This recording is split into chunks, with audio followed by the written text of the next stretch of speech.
This channel does not promote any violent, harmful, or illegal activities. All content provided by this channel is meant for an educational purpose only.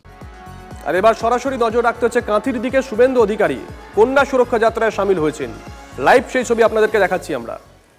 তাই আমি আপনারা যদি রাজি থাকেন, আমার হাঁটতে অসুবিধা নেই, ভিজতে অসুবিধা নেই, কারণ আমি ডেইলি ভিজি।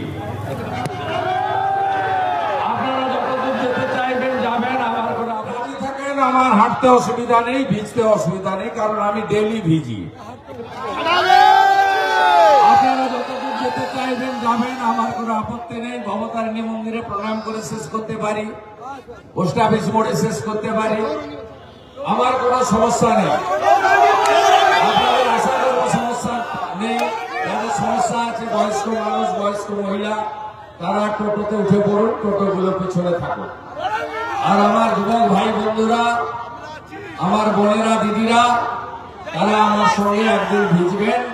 বোনেদের জন্য ভিজবো, আমাদের কন্যা বেটিদের জন্য ভিজবো, আমাদের দিদিদের জন্য ভিজবো, আমাদের মা, মাসি, কাকি, জেঠি, পিসিদের জন্য ভিজবো। তবে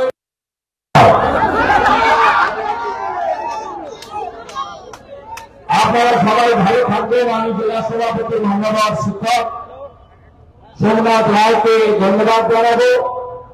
তিনি এই বর্ষা কাজার মধ্যে আপনাদের এই কর্মসূচি সংগঠিত করেছেন। আমাদের সাংসদ শুভেন্দু অধিকারী, রাজ্য কমিটির সদস্য তপন মাইতি, আমাদের 4 বিধায়ক মাননীয় আলোক দাস, মাননীয় শ্রীমতী স্মিতা সিনহা, মাননীয় রবীন্দ্রনাথ মাইতি, মাননীয় শান্তনু প্রামাণিক, প্রাক্তন সাংসদ শুভেন্দু অধিকারী, এই শহরের যারা কাউন্সিলর আছেন বিজেপি, অরূপ দাস সহ তাপস দোলাই, সুশীল দাস, এবং আমাদের সহযোগী আছেন সুবল বাবু।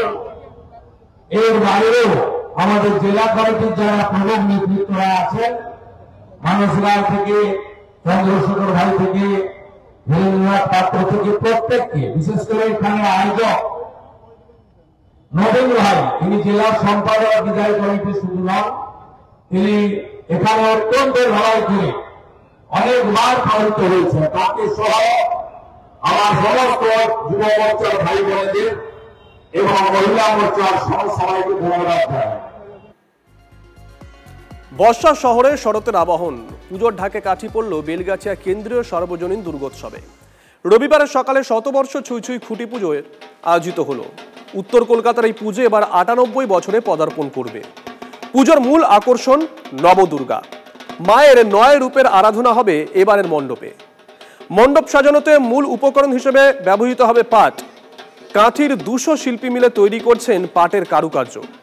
খুঁটি পুজোতেও তৈরি করা হয়েছিল দেবী দুর্গার প্রতিকৃতি, তার আবরণে ছিল পাটের ছোঁয়া। ৯৮তম বর্ষে আমাদের মূল আকর্ষণ এবারে নবদুর্গা মায়ের যে ৯টা রূপ, সেই ৯টা রূপকে ফুটিয়ে তোলা হবে এবং মণ্ডপের ভিতরে যে কাজগুলো হবে সেই কাজটা হচ্ছে পাট, ধান এবং দড়ি দিয়ে হবে। প্রায় ১০০ রুরাল আর্টিসান তারা কাঁথি গ্রামে ৩ মাস ধরে নিরলস পরিশ্রম করে এই কাজটা করে চলেছে এই মণ্ডপে ফুটিয়ে তোলার জন্য। এবং আমরা বরাবরই বিশ্বাস করি সাবেকিয়ানাই আমাদের থিম, সমস্ত কাজে সাবেকিয়ানা থাকবে।